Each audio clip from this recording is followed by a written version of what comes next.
What's going on YouTube? It's Kai here and I'm back with another video talking about making Claude plugins.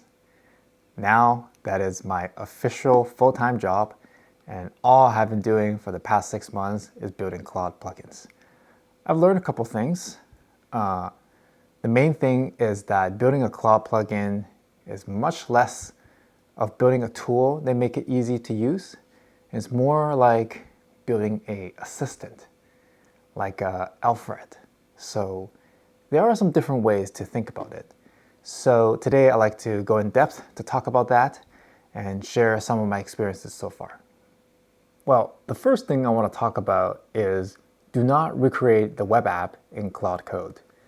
The thing I notice most people do is whenever they transition to a Claude plugin is that they want to replicate what they have in the existing web app and they want to move all of that into the Claude plugin.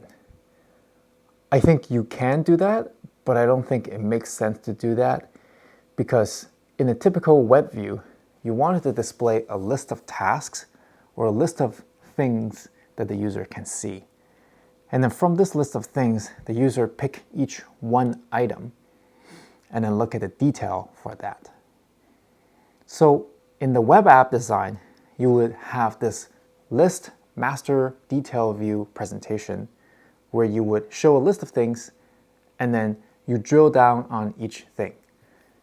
You can certainly do that in Claude plugin, but I feel like that's the wrong paradigm. I think a better way to think about it is the assistant, as if you're talking to a person. If you're talking to an assistant, they'll probably have already done the work for you and they just give you the one thing that you should pay attention to. I think similarly in Claude plugin, instead of presenting the user with a list of items and let them drill into them, I think it makes more sense for Claude to show user the one thing that they should pay attention to, the job to be done, and then once that's complete, maybe the next job to be done. So more of a queue fashion where you only pop one item off the list at a time. There are people that talk about using artifacts, but to me, an artifact is not an interactive element, it's more of a presentational view. It shows you the final report that you could have the interaction with, but it's not necessarily a dashboard for you to do action on. I think the web app does a much better job of that. The second thing I want to talk about is building a performant plugin such that your assistant can respond to you very quickly. I think in the typical plugin development process, you generally start out with a very large scale MD file. And because the model is doing all the thinking in the MD file, it can take sometimes quite ridiculous 5 to 10 minutes or 15 minutes just for the assistant to give you a response. And this kind of latency feels very unnatural because if you were to talk to Alfred, it does not take Alfred to think 15 minutes before getting back to you. So in that perspective, a lot of our users have complained because if it takes 15 minutes, then they could have done the job themselves. It would have been a lot faster. So in the typical plugin development process, from a large MD file, we usually try to either split it into subskills, subagents, or convert part of the skill procedures into a Python script. All three of these have challenges. For example, if you break things down into subskills, you're still have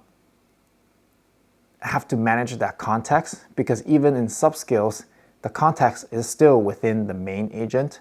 So it might be a little bit easier to organize the skill, but you're not really getting the performance benefits by saving the context. So naturally, we thought that moving our large scale file into many subagents would make sense because a subagent would move some of that thinking into its own agent context to save on the main context window. And also you can spin up multiple agents so that they can parallel process.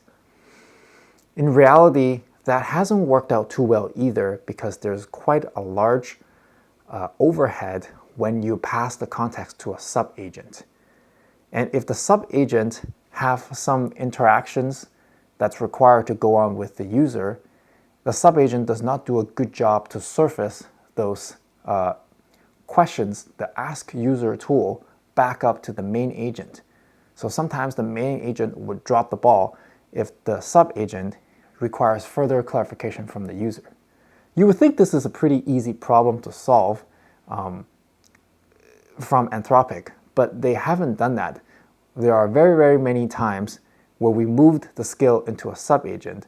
The sub-agent required a further clarification, which we never specified, and that further clarification never bubbled up to the main agent, so the main agent just stopped for no reason.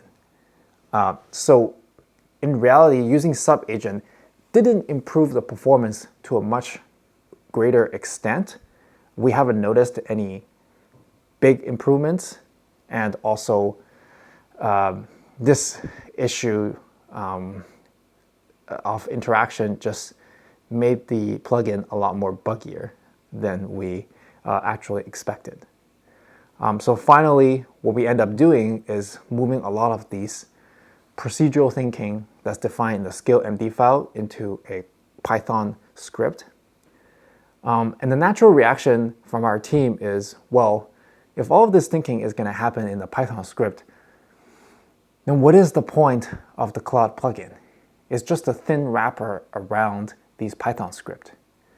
I think that is mostly correct, except with the fact that very often when we run the Python script has issues interacting with web APIs or unexpected issues that happen. Then in that case, the LLM is performing additional thinking on top of the Python script. So in that sense, with an LLM executing the Python script, it's a lot more flexible. So it's not just going to break. And if it does break, it'll think of other ways to update the Python script or change the argument to the Python script to make it pass. So in that way, it is slightly smarter than a pure wrapper around the Python script. So that's where we are at with the LLM development process. And then typically the way we get feedback is we ask our users to provide us their JSON files. It's just a log of how the user have interacted with the plugin. And then we just ask Claude to look at the JSON files to identify all the errors so that we can rebuild our plugin. So this is kind of a funny process in which we ask Claude to review our users' JSON log files, identify all the errors, come up with the changes to the skill, update the skill, then ask a user to use it again. It is definitely very recursive. And finally, I just want to talk about people's perspective and our users' feedback on our plugin. I think most users are, at this point, not very satisfied with the plugin because it's a lot slower than if they had just manually processed this work as opposed to using the plugin. I can understand, I can relate if they feel that their productivity has been hit, but I also feel that right now is literally the worst the plugin can ever be because the models will get better and we will continue work on improving our skills and how we architecture the skills. So it's only going to get better from here. From my perspective, even if the work that's done by the Claude plugin is 2 times slower than a manually processed one, I still think it's worth it just because how much development is on this specific plugin. So I do think that things will trend towards a lot faster and more performant. And because of this, I think if the Claude plugin can get the job done, then it's much easier to think about scaling and parallel processing. So I do think within the next year, the Claude plugin will be able to replace a lot of Office jobs that requires spreadsheet manipulation or data lookup or data analysis. I think that trend is a foregone conclusion, and I think it's not even a question of when. I think it's how exactly that's going to happen. So I do think that people, even our users, are currently lacking in faith, but I think their mind will change when they see this. In general, I feel like building an innovative product like this, generally you want to manage like two sorts of directions, or like two sorts of users that I see. The first set of users is they wanted to get the jobs done very, very quickly.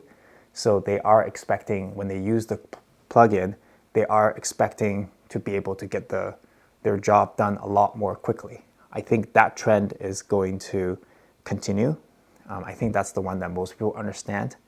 And then the second trend I've noticed is that people are also, especially office workers, they're spending a lot of time researching and digging in to put the pieces together to understand the background information before they complete on that task. So I think a Claude plugin is also a very good way to prefetch all that information such that it can present it in a easily humanly understand fashion, as opposed to you going to the web app and clicking on different buttons and trying to figure out what the next step is. Because very often there are 4 or 5 pieces of information that you always look up. And if that's the case, it could be encoded in the skill. So that discovery process can be a lot more streamlined.